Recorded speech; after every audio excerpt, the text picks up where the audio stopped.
Does this sound familiar?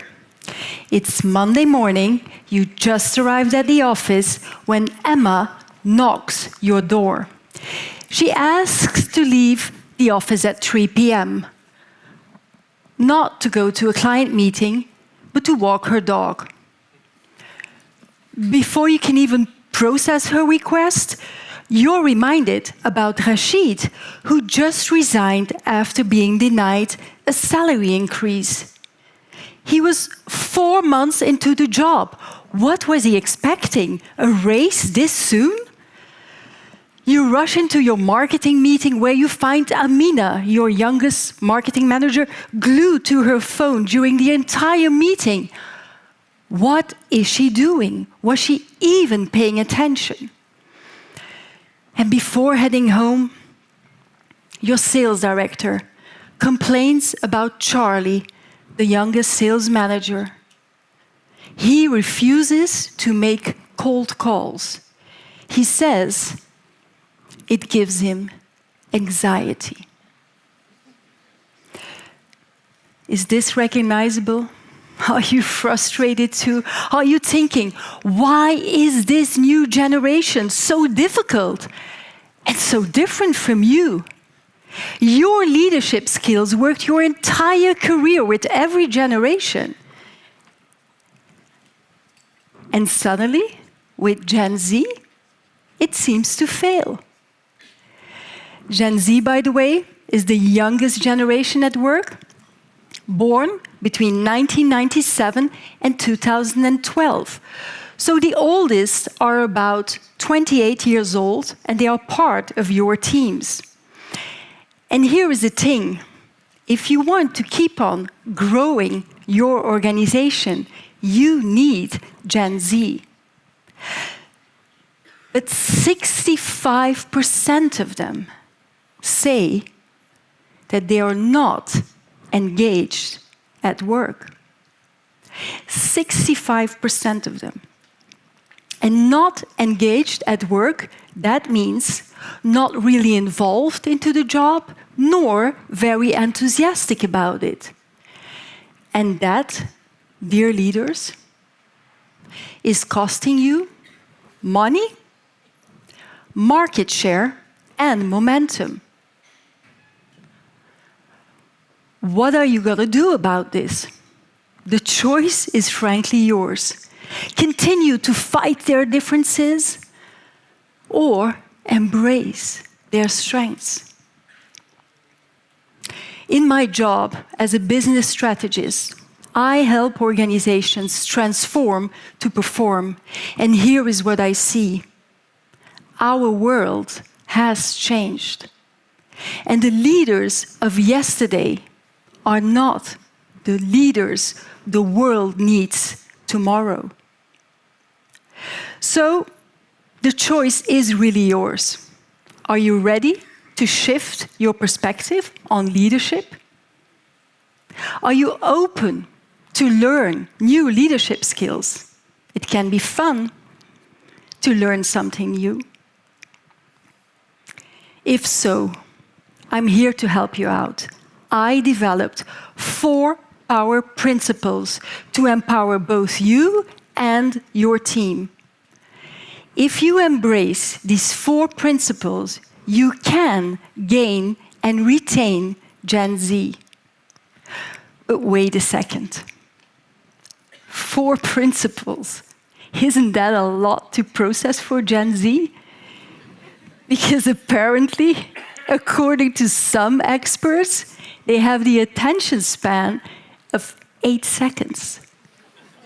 Apparently, that's even less than a goldfish. So, let's make this as fun and playful as possible. We are going to unlock each principle like in a game, level by level. Are you ready? Let's stop your frustration and start to unleash Gen Z's true potential. Let's play. Back to Emma, your dog-walking employee. You all know an Emma, right? can be irritating. But next time, before you dismiss her requests, why don't you ask her why she needs these breaks? The thing is, Gen Z grew up with empathy. They are raised by helicopter parents who guide them through each step they take in their lives. I'm guilty of that too. I have 2 wonderful Gen Z daughters, and I might have over-pampered them just a little bit too much. But it's not just the parents. They went to schools who accommodated their differences like ADHD or dyslexia, and they felt supported in these differences. The gap with their first jobs couldn't be bigger. Because let's be honest, empathy is hard to find in most organizations.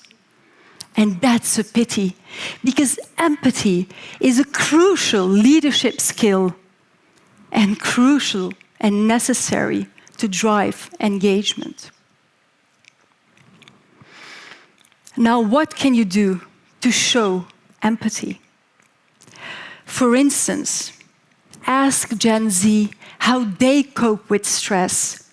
And if it takes a dog walk a day to keep their mental balance and mentally sane, is that so bad?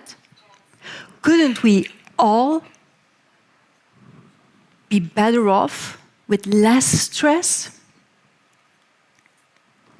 What if we started to judge the results they deliver and not just the time they spend behind their desks? Isn't it the result that matters? Empathy isn't just Gen Z's superpower. It's a leadership superpower and an essential skill to drive engagement. So the first principle I'm happy to share with you is the empathy principle. Essential if you want to learn a new leadership skill. If you care for Gen Z, they will care for your business. Great, we've already unlocked the first level. Let's move to the second one.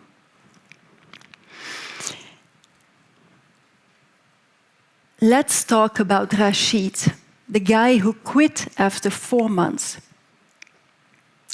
A lot of my clients tell me Gen Z isn't reliable. They want all the perks without wanting to put in the effort. All they care about is money. It's true.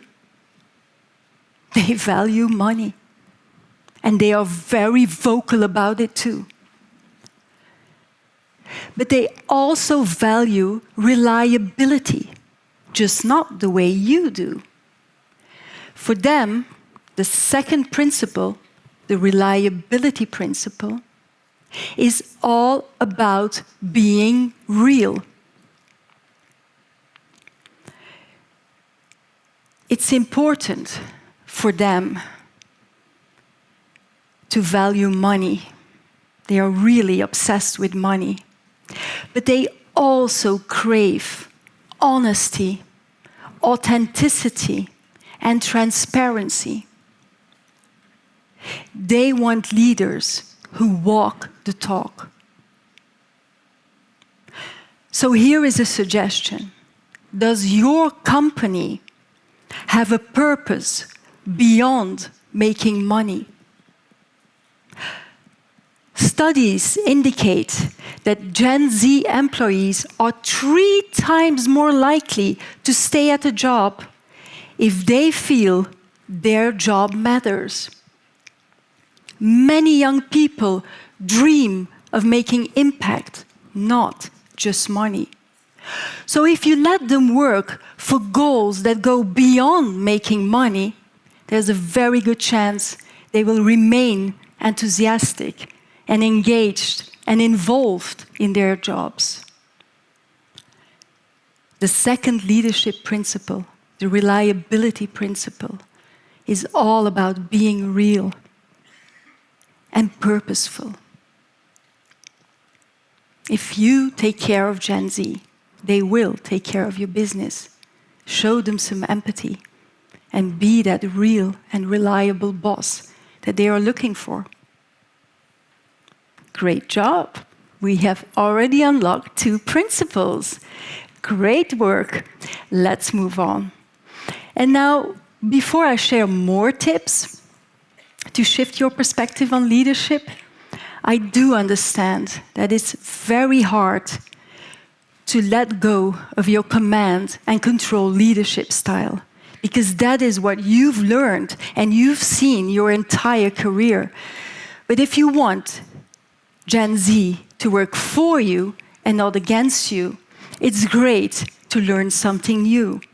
And that takes me to Amina, the marketing manager, glued to her phone. Wouldn't we all be better off with less distractions? Banning phones from important meetings is actually great for everyone, because at least it gives us focus. But there's more to consider here. Gen Z grew up in a world of constant updates, tech, trends, messages, even parenting styles. As many of their parents got divorced, they are used to non-stop change, 24/7 sweeping and swapping through their lives. Meanwhile, in many organizations, meetings are long, decisions are slow, and jobs are repetitive. Gen Z wants workplaces that move, and they love that agile lifestyle. Otherwise, they risk to get chronically bored. Now, how can you avoid these bore-outs? Here are some tips that did wonders for my clients. Why don't you make your meetings shorter and more interactive? It's a win-win, both for you and for them. You will get more time, they will remain more focused. Why don't you go into the walking meetings again? We loved them during COVID, right? Why did we forget about them?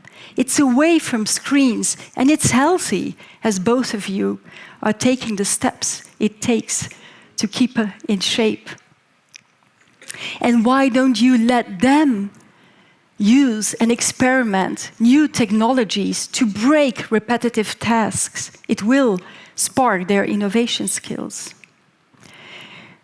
So the third leadership principle, the agility principle, it's all about being open-minded for change. If you take care of Gen Z, I promise you, they will take care of your business. Now let's talk about Charlie, your sales manager who got anxious. Did you know that the youngest generation at work has the highest levels of anxiety? 47% of European young people rate their own mental health as poor. Charlie is not rejecting his job. He's just looking for ways to do it with less stress and with the help of others. Don't try to push them into solo jobs, but help them, for instance, by giving them a mentor or a buddy who teaches them how to get the confidence to learn new skills and to reach the targets that we have given them. But the fourth and final principle I'm here to share with you, the collaboration principle, needs one fundamental element, and that is trust. You cannot get to a level of productive collaboration without trust. So connect with them before you correct them. It's crucial if you want your organization to grow. Well done. You have unlocked the 4 CARE principles. 4 leadership principles to help you gain and retain Gen Z. Now, for the people who are not Gen Z, for the people who are slightly older, I want you to think back. What boss do you remember? For which one did you go the extra mile? Wasn't it the boss who saw you, who heard you, who respected you, and who supported you no matter how many stupid and silly things you did when you were young? It's no rocket science to care for people, but somehow we forgot. Managers today have been trained to produce and perform, not to care. My generation was taught that if we wanted to be successful, we had to live to work. Gen Z understood at a very young age that it's perfectly okay to work to live if you want to be happy. If you embrace the CARE principles, Gen Z will shift from a headache into your biggest asset. Because here is the truth. Leading today is not just about managing Gen Z. It's about leading in a world that has changed. If you take care of your team, I promise you, they will really take care of your business. Thank you very much. Take care.